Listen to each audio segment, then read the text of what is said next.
Something awful happened here. Arises semongko. Assalamualaikum. Gimana kabar kalian hari ini, gengs? Masih suka buang kuota internet enggak dengan stalking mantan? Atau sering ngecek kulkas tiap 20 menit sekali? Berharap ada follow button yang nyasar. Blok. Kembali lagi bersama saya, si anak sulung, yang mudah-mudahan sudah tidak tersesat lagi ya. Di video kali ini, kita akan mereview sebuah film horor yang pasti sudah tidak asing lagi di telinga kita. Sidang Paripurna DPR. Iya. Maksud saya The Conjuring. Tanpa berbasa-basi lagi, ayo kita langsung ke video. Let's check this out.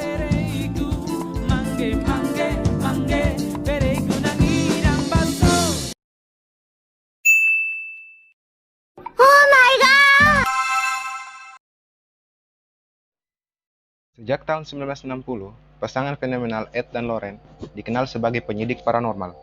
Lorraine sendiri adalah cenayang yang handal, dan Ed sendiri adalah demonologis atau pengusir setan yang diakui oleh gereja. Ratusan kasus telah mereka tangani, tapi hanya satu kasus yang sangat berbahaya, dan mereka merahasiakannya sampai sekarang. Dan inilah The Conjuring. Cerita diawali dengan memperlihatkan sebuah keluarga, ada Caroline dan Roger bersama dengan 5 orang anak perempuannya. Di antaranya ada si Murphy kecil di film Interstellar. Mereka terlihat baru saja pindah rumah, dan lokasi rumah tersebut berada tepat di sebelah danau dan hutan lebat di sekelilingnya. Terlihat salah satu anak bungsu tengah bermain di bawah pohon dekat danau, dan nampaknya ia melihat sesuatu di sana. Namun, seperti film Hollywood pada umumnya, si hantu tidak akan menampakkan diri sampai di pertengahan film atau dibayar lebih awal.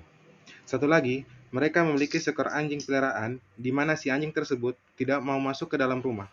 Sampai di sini kita sudah bisa menyimpulkan ada sesuatu yang salah dengan rumah ini. Singkat cerita, malam pun tiba. Terlihat anak-anak mereka tengah bermain petak umpet di dalam rumah, dan tak sengaja membuka sebuah pintu menuju ruang bawah tanah, yang nampaknya sengaja ditutup oleh pemilik lama. Lantas, Roger pun memeriksanya. Dan tiba-tiba, What do you see down there? Son of a... tidak terjadi apapun. Karena banyak sarang laba-laba, Roger pun memutuskan untuk naik dan meletakkan korek api di tangga tersebut. Saat akan tidur, Roger pun heran akan si anjing yang terus menggonggong dan tak ingin masuk ke dalam rumah. Tak mau ambil pusing, mereka pun memutuskan untuk tidur dan bertempur. Saat bangun, sang istri dikejutkan saat melihat memar di betisnya, yang padahal dia semalam melakukan pengecoran, tidak beringas dan biasa-biasa saja. Dalam kepercayaan tertentu, fenomena tersebut dinamakan dengan stigmata, atau buat saya sendiri itu dinamakan Nipigito Yati. Kemudian, Carlin pun membangunkan anak-anak, dan salah satu anaknya yang paling besar mengeluhkan tentang bau busuk di kamar mandi. Tapi setelah memakai kamper, baunya sekarang hilang. Saat ke lantai bawah, Carlin pun kembali diherankan dengan jam dinding yang berhenti tepat pukul 3:07. Tak mau bersangka buruk tentang hantu, Carlin pun menganggap baterai ABC-nya sudah habis dan harus dibeli di kiosnya Daeng. Roger sang suami sendiri terlihat sedang membersihkan basement yang penuh dengan perkakas tua. What are we gonna do with all this stuff? Well, we probably ought to go through it. Hingga sang anak yang paling kecil menanyakan tentang anjing mereka. Carlin pun menyuruh untuk memeriksanya keluar. Dan yang terjadi kemudian, Stopped at 307 and so did the one in the hallway.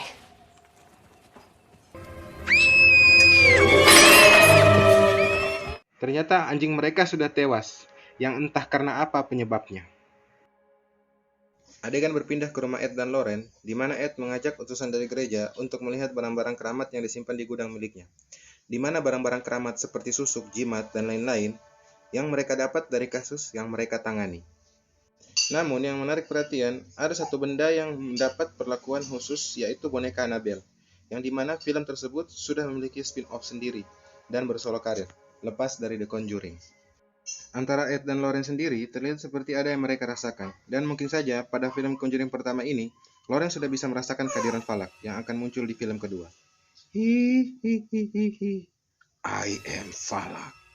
Falakku apa?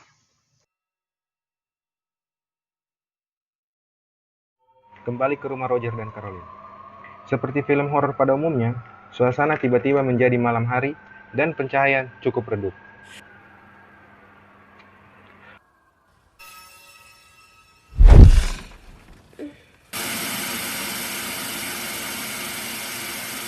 Roger sendiri terlihat tengah tertidur di meja kerjanya, sampai terdengar suatu suara. Duk, duk, duk. Roger pun bangun, tapi tidak menemukan apa-apa.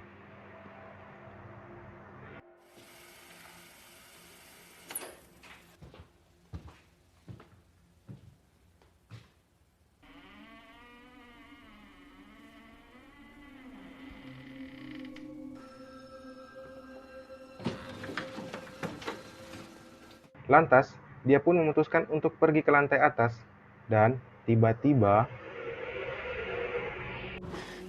Dad. Andrea, what are you doing out of bed? She's okay. Good night. esok paginya, Roger melihat seonggok burung yang tewas tepat di samping rumahnya. Dia pun nampak heran apa penyebabnya, karena lingkungan tersebut bebas dari pemburu dan bocah FF yang barbar. Ketika keempat anaknya pergi bekerja dan Roger berangkat ke sekolah, di rumahnya hanya tinggal Caroline dan si bungsu. Si bungsu sendiri terlihat sedang bermain sendiri dan berbicara dengan teman In imajinasinya. the mirror standing behind you.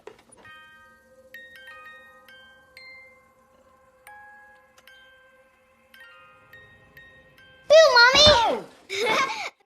Hingga mereka bermain petak umpet, dan Caroline mendapat giliran untuk mencari. Caroline pun mencari si bungsu di setiap sudut rumah, hingga masuk ke kamar anak tertua, yang terdapat lemari besarnya.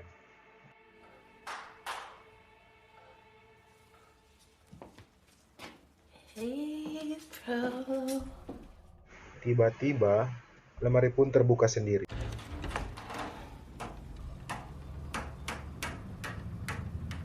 Saat Caroline menyuruh si bungsu untuk menepuk tangan, ia pun melakukannya.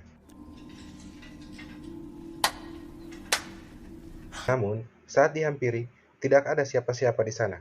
Dan faktanya, si bungsu bersembunyi di tempat lain.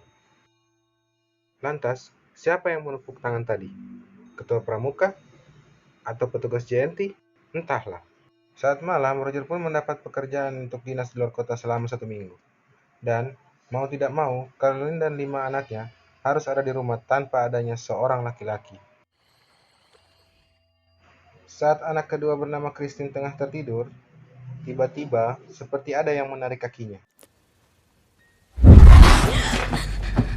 Dia pun melihat ke kolong kasur, tetapi tidak ada siapa-siapa.